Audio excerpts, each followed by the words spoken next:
So we have the ability to connect with our fans these days, Shane, and they have a voice. We would like to maybe answer a couple of their questions that they had.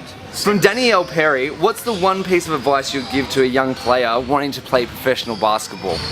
Well, Danielle, I think the biggest thing for kids to be able to learn to play basketball is the skills. So if you can't dribble, you can't shoot, you don't have the right techniques, it's very difficult to be able to make it past a certain level. So you see some kids that are really good and make state teams but don't have the right fundamentals to be able to go on and become a professional basketballer. So that's where all the time has to be spent and the right coaching has to be done to be able to get those fundamentals right. William Chow asks, Hammer, how do you rate this season so far compared to the team's goals at the start of the year? Good question. William, was it? Good on you, William. We don't know how we're going to finish. Our goal is to win the championship like every other team. So, the last 5 games has been disappointing. The first, 15 or 16 games was fantastic. And the ups and downs that you have during a season are difficult to be able to manage. I've really enjoyed the coaching position because it's a big challenge, and being able to motivate people and trying to get the best out of people and trying to overcome the downs and lift everybody up is a big challenge, but it's something I'm looking forward to. It's always going to be a difficult year and a rebuilding year, but we feel like we've made the right strides compared to the first 2 years that we inherited. Shane, Robert Barnes asks, what professional development have you committed to in order to fully transition from a player to head coach? Yeah, and that's a great question, and it's something that's really important.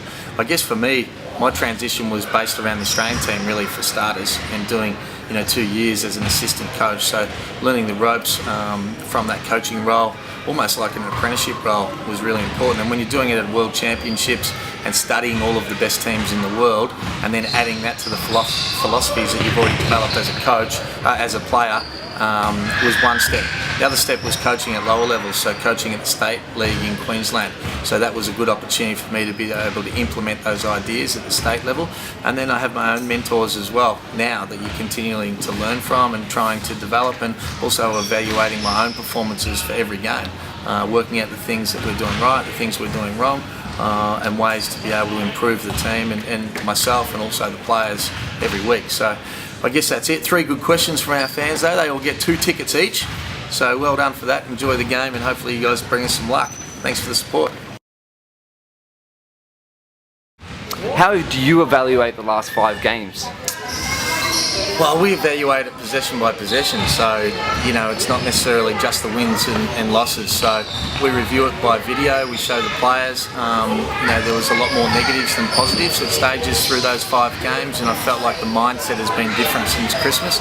The break came at a bad stage for us and we lost momentum, and it's just going to be hard work and tough mindset to be able to get over it and get our win, and then hopefully we'll get back on track again. What's the morale like on the inside? Yeah, the morale's pretty good. I mean, anytime you lose games, obviously there's disappointment, and guys, don't accept that, and we can't accept that as a club that we lose games.